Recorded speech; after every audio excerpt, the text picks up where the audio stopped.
वडनगरी आरोग्यम news channel के सभी दर्शकों को नमस्कार और सहकार बदल आभार। हेल्थ अवेयरनेस के प्रोग्राम के अगले एपिसोड में मैं उपस्थित हुआ हूँ। आज एक महत्वपूर्ण पहलू लेके उत्पन्न हुआ हूँ।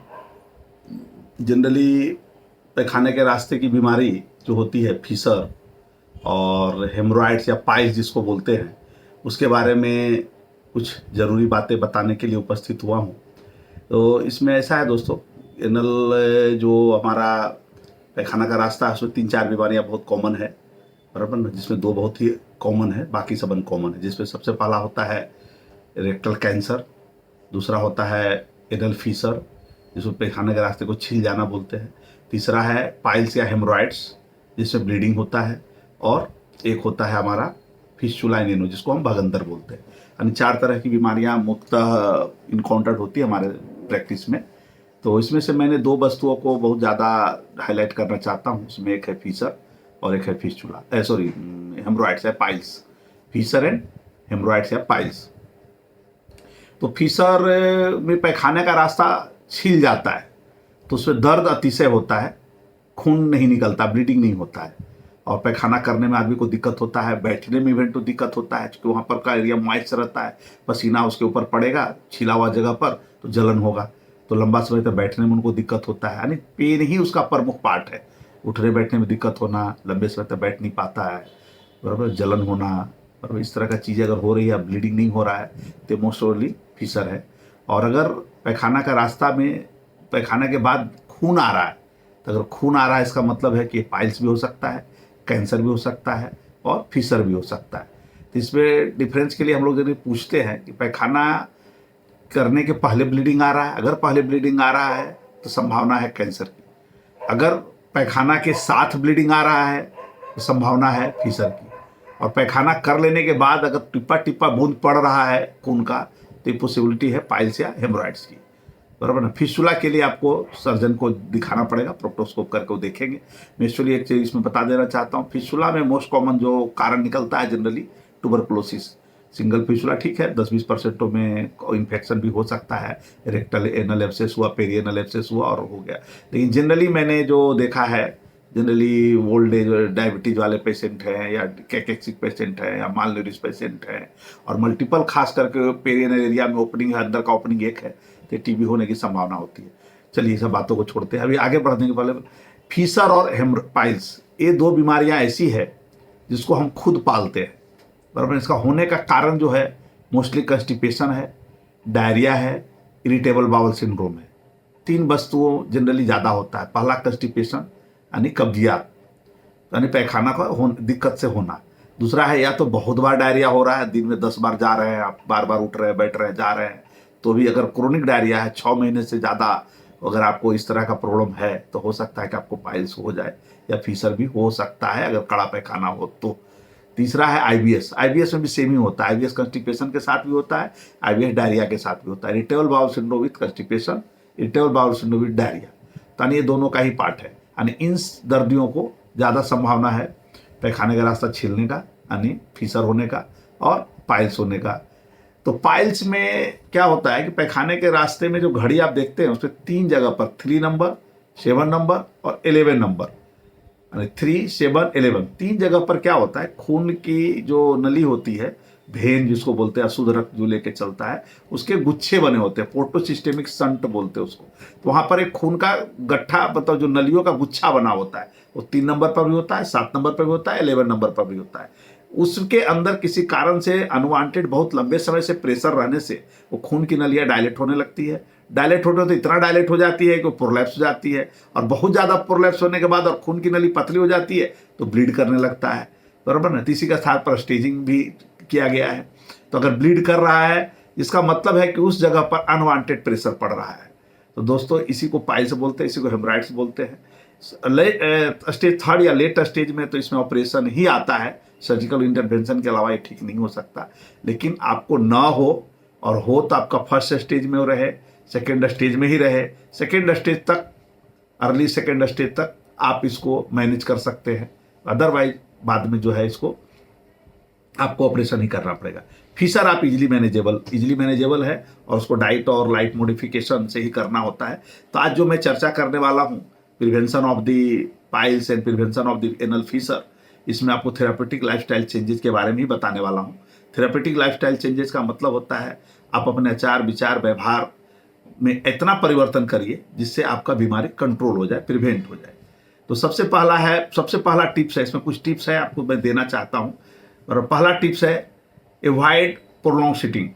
आप लंबे समय तक एक ही जगह पर अगर ना बैठे, यानी 7 घंटा 8 घंटा 10 घंटा, जनरली देखा गया ड्राइवरों में, ट्रक ड्राइवर होते हैं जो हाईवे पे चलते हैं, या बहुत सारे लोकल ड्राइवर होते हैं टूर ट्रेवल्स में जाते हैं, लंबे समय तक बैठे हुए हैं, तो उसको देखा गया लॉन्ग सीटिंग वाले जितने भी लोग होते हैं उनको फीसर या हेमोराइड्स होने के चांस ज़्यादा रहता है, खास के पाइल्स होने का चांस ज़्यादा रहता है। क्योंकि क्या होता है, लंबे समय तक जब बैठते हैं तो अगल बगल का एरिया में क्या होता है कि ब्लड सप्लाई रुक जाती है, और वो blood supply unwanted perianal area में आकर करके बढ़ जाता है, जिसके कारण लंबे समय तक वो प्रेशर बना रहता है उस क्लस्टर के ऊपर, जो आपको 3 नंबर 7 नंबर 11 पर रहता है। और क्लस्टर इतना प्रेशर बढ़ते बढ़ते वो पाइल्स में कन्वर्ट हो जाता है। थोड़ा डायलेट हुआ, फिर और ज़्यादा डायलेट हुआ, फिर फट गया तो ब्लीडिंग आ गया। तो लंबे समय तक आपको नहीं बैठना है। तो अगर लंबे समय तक अगर सिटिंग आपकी है, मान लीजिए 6 7 8 घंटा लगातार सिटिंग करना है, तो बीच बीच में आप कोशिश करिए 2 घंटे के अंदर एक बार या तो आप उठ जाइए, या तो थोड़ा चल लीजिए, या थोड़ा इधर उधर घूम घाम के फिर आके बैठिए आप। यानी हर 2-3 घंटे पर आप 5 मिनट 10 मिनट के लिए आप टहल लीजिए, उठ जाइए, बैठ जाइए, पोस्चर चेंज कर लीजिए। तो ये भी एक रास्ता है। अगर आपका ऐसा प्रोफेशन है कि आपको बैठना ही पड़ेगा, तो इस स्थिति में इस सब करके भी आप अपने पाइल से फीसर को बचा सकते हैं। दूसरा जो बहुत सबसे महत्वपूर्ण पहलू है, जो मैं देखा हूँ बहुत ज़्यादा लोगों में ये जो प्रॉब्लम हो रही है उसमें, कि लोग क्या करते हैं, लोगों को मालूम ही नहीं है बहुत ज़्यादा, एवॉइड स्ट्रेन, यानी पैखाना करने के समय में जितना हो सकता है ताकत पैखाने पेट का प्रेशर को बढ़ाते हैं। पेट के प्रेशर बढ़ाने से उस भेन के प्रेशर भी बढ़ती है, और भेन का प्रेशर बढ़ने से वो अनवांटेड डायलेट होती है और अल्टीमेटली पाइल्स होता है। तो आपको पैखाने के अंदर लंबे समय तक नहीं बैठना है। मैंने देखा है लंबे समय तक पैखाने में बैठ जाते हैं लोग, पेपर लेके बैठ जाते हैं, मोबाइल में गाना सुनते हैं, बहुत सारे तरह की 1-1 घंटे, आधा घंटे, पौना घंटा तक लैट्रिन में बैठे रहते हैं। दोस्तों, हमारे मेडिकल साइंस में मेरे हिसाब से 2 मिनट से ज़्यादा संडेशन में नहीं बैठना चाहिए। अगर आप सवेरे उठते हैं और आपको अगर स्टूल का अर्ज लगता है या सेंसेशन हो रहा है आपको कि पैखाना जाना है, तो आप जाइए, और 2 मिनट के अंदर जितना पैखाना निकलता है, अगर पैखाना निकल रहा है तो आप करिए, तो 5 मिनट भी करिए, कोई दिक्कत नहीं है। लेकिन 2 मिनट के बाद अगर जनरली 2 से 5 मिनट से ज़्यादा पैखाना करने में समय नहीं लगना चाहिए। उससे अगर ज़्यादा लग रहा है, इसका मतलब अनवांटेड स्ट्रेन दे रहे हैं, ये अपने एब्डोमिनल प्रेशर को बढ़ा रहे हैं, पेल्विक प्रेशर को बढ़ा रहे हैं, उससे अगल बगल की जो पेल्विक मसलें होती है वो कमज़ोर होती है, और भेन में अननेसेसरी प्रेशर पड़ता है, और उससे वो डायलेट होता है और आपका पाइप डेवलप करता है। तो कोशिश करिए, भले आपको स्ट्रेट 2 मिनट में हुआ, फिर आपको 15-20 मिनट का आधे घंटे आप फिर से लगा, आप फिर से जाइए, नहीं समझे, लेकिन एक साथ लंबे समय तक आप मत बैठिए। ऐसी मेरी विनती है, ऐसा करके आप अपने फीसर और पाइल्स को रोक सकते हैं। दूसरा है कि इसमें खान पान का बहुत ज़्यादा रोल है। जो खान पान में क्या रोल है, ये सबसे पहला रोल है कि इसमें कब्जियत जो होता है ना, कब्जियत होने का मेन कारण होता है पैखाने का सूख जाना। तो पैखाना सूखेगा तो उसको गीला करने के लिए आपको पानी की मात्रा ज़्यादा चाहिए। तो यानी आप अब जो है अपने खान पीन में जो है लिक्विड डाइट की मात्रा बढ़ाइए। तो लिक्विड डाइट मात्रा बढ़ाने का मतलब होता है कि आप हो सकता है छाछ पीजिए, बटर मिल्क जिसको बोलते हैं, दही भी खा सकते हैं, लेमन जूस भी पी सकते हैं। आप पानी की मात्रा ज़्यादा, खाना खाने के बाद भी रात में आप 2 गिलास एक्स्ट्रा पानी पीजिए, और पानी की मात्रा को, लिक्विड डाइट को बढ़ाइए। आप अगर आपको एक बार पाइल्स इस तरह सा हो रहा है, या आपको जलन हो रहा है पैखाने के रास्ते में, या बैठने उठने में दिक्कत हो रहा है, या आपको लग रहा है कि पाइल डेवलप कर गया है, तो मैं तो ये बोलूँगा कि आप एकदम लिक्विड डाइट पे आ जाइए। आप अनार का जूस पीजिए, कोई भी फ्रूट जूस आप पी सकते हैं, और लिक्विड डाइट में कुछ भी पानी का मात्रा बढ़ा दीजिए, लेमन जूस का बढ़ा दीजिए, even to soup, clear soup, कितने तरह के सूप आते हैं, वेज वाले हों या नॉन वेज वाले हों, बहुत तरह के सूप आता है। यानी सूप और फ्रूट की मात्रा को आप बढ़ा दीजिए, बराबर ना। तो अगर आप लिक्विड डाइट पर आ जाएंगे तो आपका बहुत हद तक जो पैखाना सूखने का जो संभावना है, कंस्टिपेशन होने की संभावना है, वो कम हो जाएगी। लेकिन बहुत सारी बीमारियां ऐसी है दोस्तों जिसमें हम पानी की मात्रा ज़्यादा नहीं दे सकते। जैसे बार बार जिनको कार्डियक फेल्योर होता है, किडनी का फेल्योर, पिछली बार भी बताया था, किडनी में आपको पानी रिस्ट्रिक्ट करना है, किडनी डिजीज है, या बहुत सारी बीमारियों में हम किडनी पानी को रिस्ट्रिक्ट करते हैं। तो उस स्थिति में आपको लैक्जेटिव लेना चाहिए। लैक्जेटिव में बहुत सारा मिल्क और जो मैग्नीशिया होता है, क्रीमाफिन होता है, इस तरह के डॉक्टर एडवाइस करते हैं 20 ml 30 ml आप ले सकते हैं। बॉडी के अंदर वो एब्जॉर्ब नहीं होता, सिस्टेमिक एब्जॉर्प्शन उसका नहीं होता है, लोकल एक्शन है, कोलोन में जाकर के वो चिपक जाता है ताकि वहाँ से मोर वाटर को एब्जॉर्ब ना सके। रीअब्जॉर्प्शन ऑफ वाटर जो है कोलोन में ही होता है दोस्तों, मोटी आंत में होता है। इसलिए जिनको कोलाइटिस होता है उनको डिहाइड्रेशन बहुत ज़्यादा होता है और उनको किडनी खराब होने की संभावना ज़्यादा रहती है। तो इसलिए उसमें जाके चिपक जाएगा, चिपक जाने से क्या होगा, पैखाना आराम से इजी गोइंग पास हो जाएगा आपको। तो इसमें दूसरा ये जो बना उसमें इसबगोल की भुस्सी खा सकते हैं। खास करके जिनको अगर पानी कम पीना है तो उसका ध्यान रखना है दोस्तों। अगर वो रखना है तो उसमें आपको जो मैंने बोला लैक्जेटिव का आप यूज कर सकते हैं। हम लोग लैक्टुलोज भी यूज कराते हैं, क्रीमाफिन भी यूज करते हैं, इसबगोल की भुस्सी खाने का सलाह देते हैं। दूसरा इसमें जो है पानी का बात हो गया। दूसरा इसमें है कि अगर जिनको कम पानी पीने की सलाह दी गई है उनको हम बोलते हैं सोल्यूबल फाइबर आप बढ़ा दीजिए अपने खाने में।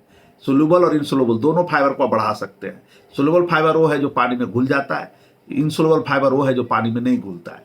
तो दोनों एक हद तक कंस्टिपेशन को, कब्जियत को कम करने में, दूर करने में हेल्प करता है। सोल्यूबल फाइबर जो होते हैं, जितने भी फ्रूट हैं, जितने भी वेजिटेबल है, हरे वेजिटेबल, पालक है, मेथी है, धनिया है, पत्ता गोभी है, बंदा गोभी है, जिस तरह की गांठ वाले गोभी, खास करके जमीन के अंदर बैठने वाले जितने भी आलू है, सकरिया है, ओल, सूरज जिसको बोलते हैं, और इन सबों में मात्रा में बहुत अच्छा खासा मात्रा में फाइबर पाया जाता है। इवन ड्राई फ्रूट में, बादाम में भी पाया जाता है। इन सब चीज़ों में बहुत अच्छे मात्रा में मतलब जो फाइबर पाया जाता है। दूसरा है, इससे बोलते हैं हम लोग कि आटा जो है आप मैदे का ना खाएं, मोटा आटा बनवाएं और हो सके तो उसमें बाजरा का, जई का, कीनू का मिक्स कर सकते हैं, बराबर ना। उस तरह से आटा, मोटा आटा बनाइए, मोटा रोटी बनाइए, चोकर वाला खाना खाइए।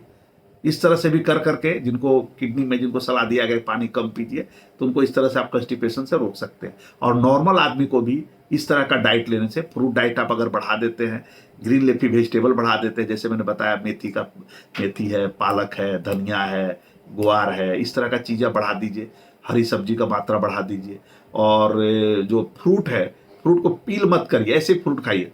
देखा गया सफरजन, सेब जिसको बोलते हैं, सेब में बहुत हद तक सोल्यूबल फाइबर है, बराबर ना, और उसके छिलके के ऊपर इनसोल्यूबल फाइबर है। तो इनसोल्यूबल फाइबर क्या करता है ना, पेरिस्टाल्टिक वेव को बढ़ा देता है, जिससे आपका स्टूल जो ट्रांजिट टाइम है वो कम हो जाएगा, तो आपका इजिली गोइंग स्टूल पास होगा। और सोल्यूबल फाइबर क्या करेगा, पानी अगल बगल के सेल से पानी को खींच के रखेगा ताकि स्टूल जो है सॉफ्ट रहे, ताकि अर्ली मॉर्निंग में आप जैसे ही जाए स्टूल तुरंत इजी एवेक्यूएट हो जाए, आराम से पैखाना का रास्ता खाली हो जाए, बराबर ना। ये सोल्यूबल फाइबर का काम है, इनसोल्यूबल फाइबर का काम है। इसमें फ्लैक्सीड, तीसी भी हम लोग बोलते हैं बहुत बार, जिनको बहुत कब्जियत रहती है, 2 चम्मच 3 चम्मच आजकल खाना खाने के बाद आप तीसी खा लीजिए, बराबर, फ्लैक्सीड बोलते हैं। वो भी बहुत हद तक बहुत उसके अंदर सोल्यूबल फाइबर पाया जाता है।